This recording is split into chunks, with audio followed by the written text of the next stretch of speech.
Welcome to the Leading Owls podcast, brought to you by Rice University's Doerr Institute for New Leaders. Each week, we bring you inspiring stories and practical tips from successful student leaders, faculty, and staff, along with leadership experts and coaches that will help guide you in your own leadership journey.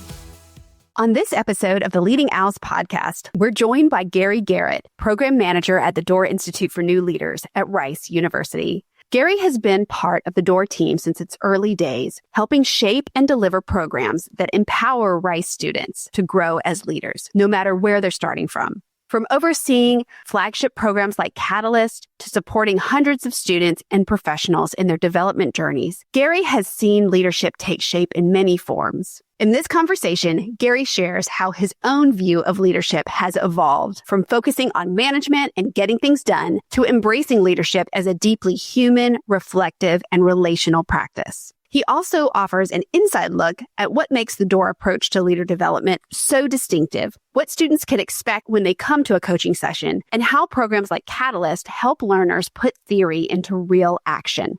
Plus, as a Sid Richardson College associate, Gary reflects on the joy of mentoring Rice students, the lessons he's learned from the Rice community, and his best advice for anyone beginning their own leadership journey. Please welcome Gary.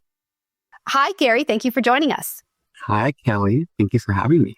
Can you start by sharing where you were on your own leadership journey when you first arrived at the Doerr Institute?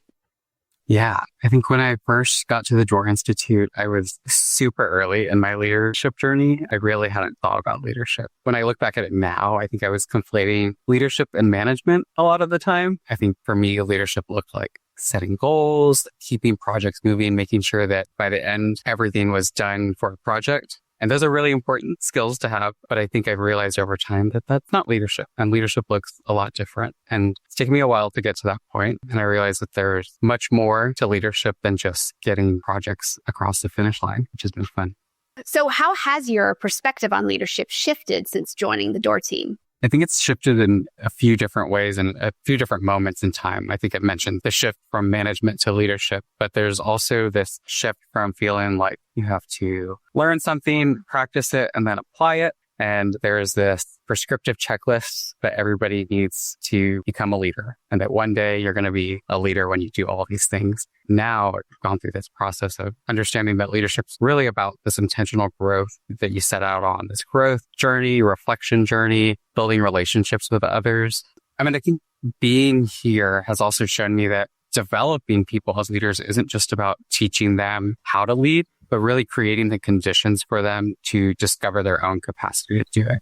So leadership isn't going to look the same for everybody. It depends on the context that you're in. It's not always about being the front runner, the CEO of a company, but often it's really about just listening to others, asking really the right questions and helping people find their way. And so I think all of those lessons have taught me a lot about leadership being very human and accessible and also continuous. It's not just a one-time event. You're constantly building your leadership all throughout life, throughout your career, and you'll probably never arrive at being a best leader.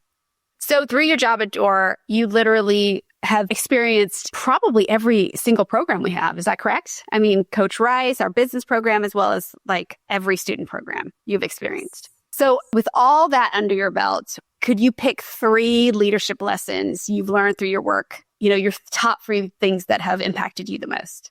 Yeah, probably the biggest one, I kind of touched on it a little bit, is that leadership isn't a position that you're in. You can and should lead from wherever you are every day.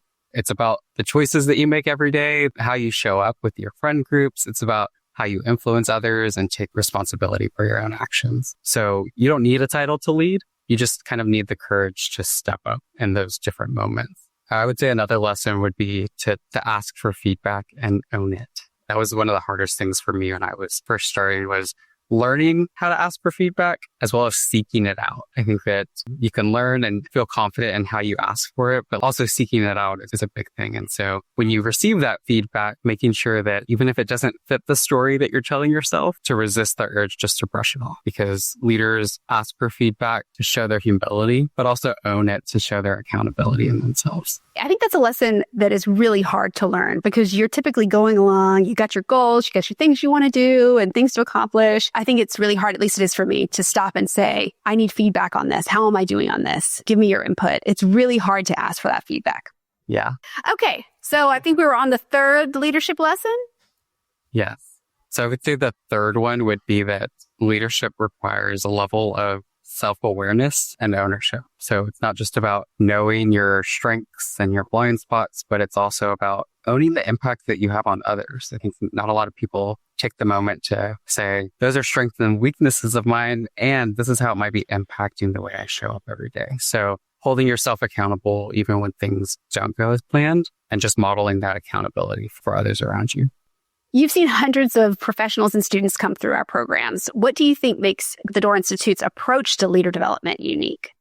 I mean, some of those lessons that I've learned have come from the way that we approach leader development. And so I think what makes it most unique is that we don't treat leadership as a position or a personality trait that you're born with. We treat it as something that you can develop in yourself. And so a lot of leadership programs out there are really selective and focus on students or people that are seen as high potential.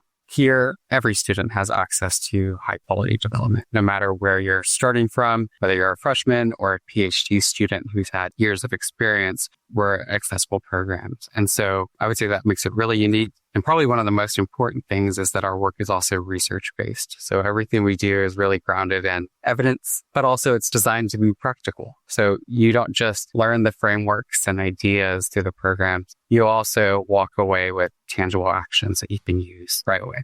And I think that that's super helpful every time I've experienced it. Our flagship program and one of our most popular programs is our activation one-on-one coaching for students. And a lot of students are curious about coaching, but they're a little nervous to try it. You have been through coaching. You have been through Coach Rice, so you are a coach now. From your perspective, share a little bit about what a coaching session is really like for a student. In short, a coaching session can be extremely life-changing. And I really don't mean that lightly. I've had many coaching sessions that have shifted my perspective completely on things that I'm working on. When you come into a coaching session, you bring maybe a challenge that you're facing right now or something that you're hoping to work on for your own development.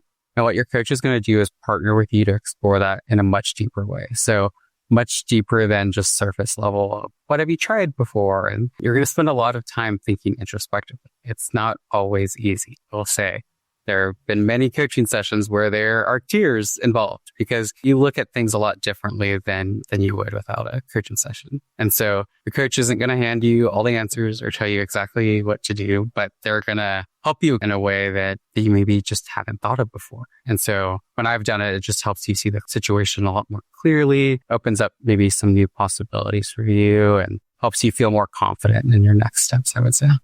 There's no right or wrong way to do Doerr Institute programs. You can start anywhere. We want you to start where you're at in your leadership journey. But if a student is considering it for the first time, which program from your experience do you think they should start with and why? Probably our Catalyst modules. I think that they are such a great way to get bite-sized information. Not only are you getting that information, but you're also working to apply it immediately. I think nothing's worse for me than sitting in a workshop or a lesson where you're only learning how to apply these frameworks to preset scenarios that maybe don't even apply to you. With all of our Catalyst workshops, we encourage students to bring in their own context, their own challenges. So that way, when they learn those things and in the classroom itself, they can work through those challenges and situations and leave not just with the insights and the frameworks, but also with like really concrete next steps on how they can use it. I also really like that it's 2 weeks apart from each other. So that way you can practice it and then come back to session 2, kind of with your reflections on what was challenging, what was easy, what are some successes. It makes it a lot more fun that way. Now, you're deeply involved with our Catalyst workshops, and these are workshops that focus on one specific skill. So I'd love for you to share some tips from some of our most popular Catalyst workshops. So we have one called Boost Your Resilience. What's one tip that people listening to the podcast could take away on how to boost their resilience? What's something you learn in that workshop? Build a support network that can help you through those difficult times. I think when you're in those difficult moments and working to build a more resilient you, it can be hard to have a third perspective lens on it. So being able to lean on others, whether it's your coach or your sponsor or your manager, being able to lean on those people to share information with you about how you're handling it, maybe how they've handled it in the past. I think that is super essential to building your resilience. Another one of our top Catalyst workshops is leveraging your influence. What's a tip from that workshop? when you're working on influencing others, it's not just about pushing your own agenda forward. It's really about understanding where your audience is from. What are their values that they hold? What concerns do they have? And meeting them where they are. So it's not just about saying, this is what I want, and this is how I'm going to use my sources of power to influence you in a way. It's not about being manipulative or anything like that. It's about understanding and supporting your audience as well. I think that's a really good point, because I think a lot of people see that title. And although it is a very popular one, some people could think this is just how to get people to do what you want them to do. But that's not what it's about. Correct. One workshop that is consistently one of our most popular is conflict isn't a dirty word. So what's a good tip on how to handle conflict in your life? It starts with your internal response to it. And not a lot of people think about it that way. So being able to identify and kind of analyze your internal response to difficult, conflicting situations is really essential in how you're going to be able to respond externally. So if you don't take the additional step to determine what's going on inside, how your values might be being challenged in those moments, then you might not be able to form a reaction that's actually appropriate and get you to quality resolution. One of the Catalyst workshops that I'm most interested in and have not gotten to sit into yet is quality decision making. I think everyone needs help with quality decision making. So what's a good tip that can help you in your everyday decisions from that workshop?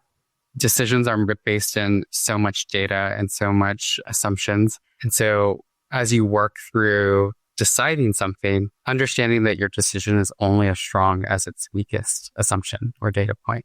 And so really slowing down and trying to find that weakest link and pressure test it and strengthen it so that way you feel really confident whenever you make that decision. Pretty important. That sounds incredibly important. And I don't think I've ever considered any of those things when making my decisions. And not a lot of people do. So I think that's the one interesting thing about Doerr Institute programs, and that's what I hear from a lot of students, is they learn things they never would have expected. Things they didn't even know that they needed or know that they didn't know, like how to listen. That's another Catalyst workshop. Yeah. Whenever I went through all of these, I went through the same experience of being like, oh, that's actually what it means to give feedback or ask for feedback or listen actively, all those fun things. Now, outside of your work at the Doerr Institute, you are also involved in Sid Richardson College as a Sid Rich associate. What made you want to get involved in Rice's residential college system?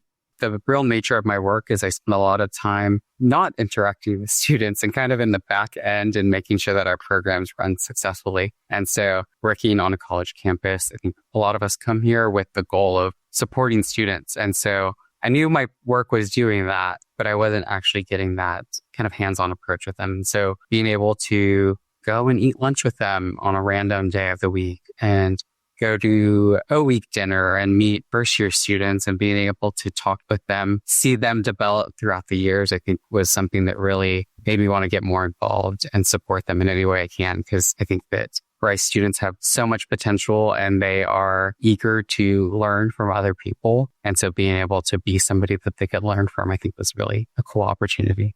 What's one of your favorite memories or traditions that you've been a part of at Sid? One of my favorite ones was actually last year in December. They reached out and they were doing 12 days of cookies during finals season. I'm in for that tradition. Yeah, it was so great. Maybe not, it was fun, but on my end of it, that meant baking like 150 cookies and bringing them over to Sid Commons, but it made it all worth it when they were like out of cookies in 5 minutes and kids were forming and it was just really fun. It was a fun moment and I can't wait to do it again this year. Aww. What advice do you find yourself most often giving to Sid students besides take Doerr programs? Yes. Besides take Doerr programs, the biggest piece of advice that I give people is find a hobby. I know it sounds really weird, but like use this time while you're here in college and have maybe a little bit more free time than you will afterwards to explore what brings you joy and what makes you you. College is an extremely challenging time, but it's also probably going to be the most memorable times. So find ways every day to enjoy it. Take your head out of the book every once in a while and just be present in the joy and excitement of everything around you. I think that's one of the biggest things that I've tried to tell people here. The book and the phone. Take your head out of the book and your phone. Yes, please. I'm telling myself that as well. Yeah, me too. How has being an associate shaped your own growth as a leader? I've only ever been, for doing this, been mentored or been supported by other people. And so it's kind of allowed me to see how mentorship and supporting people plays a role in being a leader, being able to impart maybe some wisdom at different points in time, but also just to be an active listener in their lives, I think has really supported me to reflect a little bit more deeply on some of my own leadership lessons as well. Like, what has helped me get to where I'm at now? How does that maybe translate in their context as well? If you could leave every Rice student with one leadership lesson before they graduate, what would that be? Besides finding a hobby, find yourself. Leadership is a lot more than imitating somebody else's style or chasing a certain image of what a leader should look like. It's really about knowing who you are, what you value, how you want to show up every day. And so the clearer that you are on yourself, the more authentic and grounded your leadership becomes, and the more confident you become in who you are as a leader as well. That's beautiful. Thanks. I love that. As you look toward the future, what upcoming Doerr Institute programs or initiatives are you most excited for? I think the one thing that I'm really most excited about is our first year cohort and seeing how that takes shape over the next few years. We've launched it last year with our first group, and we launched it again this year with 2 more groups. Really successful. It was really great we got a lot of ambassadors that came on and joined us from that first group. And I'm just hoping to continue to see that impact of starting people early, thinking about their development journey and what that might look like when those first year students become seniors and how maybe different they are in their development journey by then. I think that's a great thing. It's one of my favorite programs. The students who end up in that program get so much out of it, and they are so excited and have such a strong plan for their next 3 years. So I think it's one of the best programs that we offer. The leading is a first year cohort, if you're interested out there. What advice would you give to Rice students or our professionals who want to grow as leaders but aren't sure where to start? Start small and start where you are. Don't start where you're not and try to get there. Start exactly where you are. Where you are is where you're meant to be. And so leadership isn't about waiting for a title or perfect plan to be in place before you start working on it. It's really about showing up in the moments you have today. And so get curious, take ownership of your own development, because nobody else is going to take ownership of it for you, and seek feedback early. Surround yourself with people who are going to challenge you, who are going to support you at all different points, whether you're going through a difficult moment or whether you're having a really successful moment. They should be there for you. And I would say probably the most importantly was hardest for me to grasp was don't be afraid to make mistakes. That's really where the important lessons come from. So every mistake gives you another data point, another perspective, another piece of resilience that you wouldn't have gained otherwise. What matters is not that you made the mistake, but it's how you respond to it and how you carry the learnings from it forward in other actions. I think that's such great advice. I like the be curious part, because I think a lot of students are waiting for a magical light to shine down on them. You have been chosen to lead. And it's not like that at all. For so many of the residential college presidents and the people who are involved in the Doerr Institute, they just tried everything. They just went out there and did it as much as they could. And it didn't all work out, but that's how they found their way. It takes a lot of intentional work and development of yourself. And so make those mistakes early. All right, it's time for our rapid fire section of questions. So first, what is one word to describe your experience at Rice? Community oriented. And I think that there's a hyphen in there. A hyphen in there. I'll count it. I'll allow it. What's your go-to quiet spot on campus?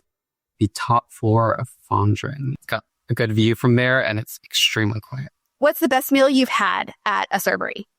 I don't know. I feel like every time I go to Seibel Servery, it's the best food ever. I don't think I've had anything there that's bad. Even their just salad bar, I'm this is amazing salad. They've got great chefs up in there. And finally, what's your go-to drink at Chouse? Iced pistachio latte. It is so good with oat milk.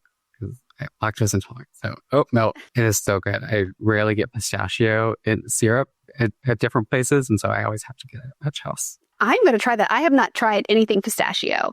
So good.